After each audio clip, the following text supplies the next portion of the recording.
headstone because the dates are incorrect. Allow me to introduce myself. My name is Mary Blanche Head Wells Gottfredsen.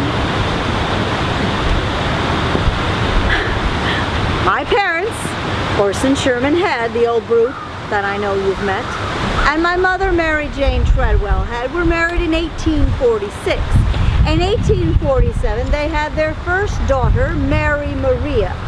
Tragically, my sister died within the first year of her life. When I came along in 1853, 6 years later, they gave me the same name, Mary, and they even expected me to assume her age. She was 6 years my senior. They wanted to celebrate my birth on her birthday. I couldn't always remember to give these false dates, and so it caused an enormous amount of confusion, not only in my family, but in some of the legal records. For example, the federal census records, taken every 10 years, they do not always reflect a 10-year progression in my age. To make things easier for today, the events that I will briefly touch on, I'm going to give you my actual age using my actual birthday of 1853 to avoid confusion. My headstone is incorrect, it says 1847. So, I was the oldest of the 5 living Head children. There were 4 girls and 1 boy. My father's mansion was an intolerable place for me to live in. And things got even worse when in 1863, when I was 10 years old, my mother passed away. Shortly thereafter, a few years later, in 1867, my father married Mary S. Raymond. Another Mary. Another name confusion. I now had an evil stepmother. Believe every Disney movie you've ever seen, every tale you've ever read, I had one. That's all true. My father's place was so intolerable for me that when I was 14 and a half years old, I went to St. Joseph, Missouri on a visit. I ran away from home. While I was in St. Joseph, I met the most fascinating young man who was 11 years my senior. I was 14 and a half when I went to St. Joseph. His name was Richard Jones Wells. Richard and his brother William worked at the railroad depot. And Richard told the most fabulous, outstanding, spellbinding stories of his adventures. At great personal risk, he got messages to the Union troops in the Civil War. Oh, he talked about the Underground Railroad and the Overground Railroad, and I was smitten. Richard was 11 years my senior, and we were in love. So we came to Kenosha, and we told my father that we were going to get married. Woo! Wow! I dug my heels in. I was no longer going to be bullied by that brute. I got my red hair and my ferocity from my father. He was a damn good teacher and I was a damn good student. So Richard and I were married. I was 15. We went back to St. Joseph, Missouri with my dowry, which was $60,000, and that today's monies it would be about $1 million. And we bought a suite of rooms at the Pacific House, which was a very popular hotel in St. Joseph. Things were going fine until one night we awoke to the screams of fire! We escaped with only our lives, and we lost what remained of my dowry. Well, things went from bad to worse when Richard was demoted and we moved to the little town of Saxton, Missouri. There was no decent housing, and we were put up in the freight building. A small ray of light shone into our depressing existence when on November 12, 1872, I gave birth to our first and only child, a 10-pound baby boy, Richard Hodgson Wells. A little side note. Sometime later in his life, our son, Richard Hodgson Wells, would change his name to Richard Head Wells. Richard Hodgson Wells would also put an E in the name. My husband's Richard Jones Wells, the name was W-E-L-L-S. Richard Head changed it and added an E. Again, name confusion in this family. It's incredible. Well, shortly after that, my husband Richard was fired. And so with no place else to go, we came back to Kenosha and moved into my father's mansion with my father and my stepmother and my remaining siblings. Father was in very ill health at the time, and he never accepted Richard. Never. Father, in his last will and testament, stipulated that I was not to receive any of my inheritance until the death of, and I quote, her husband. Father also appointed me guardians. My Uncle Daniel and my cousin Franklin Head, who were both lawyers, were going to be my guardians. I was a married woman with a child at this point in my life. Well, Richard was never really accepted in Kenosha society. They never could accept the fact that I did marry beneath my class. Richard found a job manufacturing leather harnessings, but things didn't go well at all. Richard paid little or no attention to me or to our son, and in 1881, Richard Jones Wells moved to Chicago. Now, I wasn't to get any of my inheritance until the death of my husband. My uncle and my cousin, my guardians, tracked him down and served him with divorce papers, and I was a 28-year-old divorcee with a small child. Right around the corner from my father's mansion lived a Danish man, Jacob Gottfredsen, who owned and operated a brewery with his son, Frederick.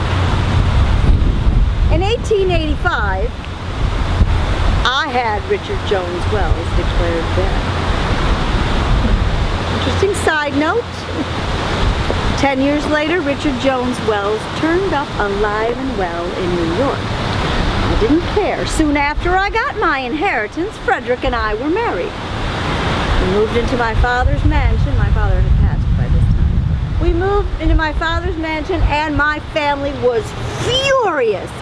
No brewer is going to live in the mansion of Orson Head!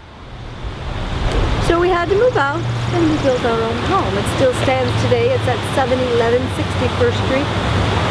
It's near the Masonic Temple and Kenosha Hospital. It's right on the square. Well, Frederick made his money as a brewer.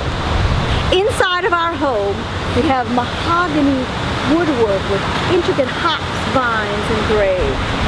And on the outside, in the facade, we have beer bottles embedded in the stucco of the facade.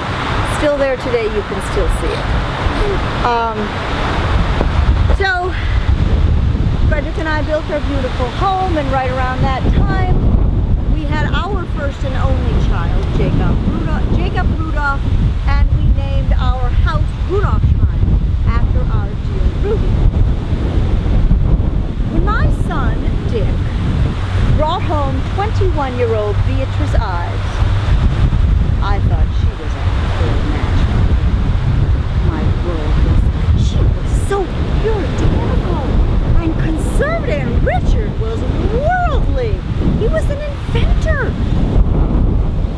Well, they were married in Chicago the following year, and they moved into Dick's house, which was right around the corner from mine. It was very convenient to have your son and daughter-in-law right around the corner from you.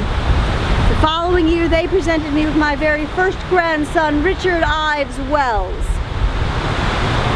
What a disappointment. Little Dickie was slow. He stammered and he stuttered. He was stupid and dumb. Oh, what an embarrassment. Well, about 1913, my husband Frederick became a franchise agent in Germany.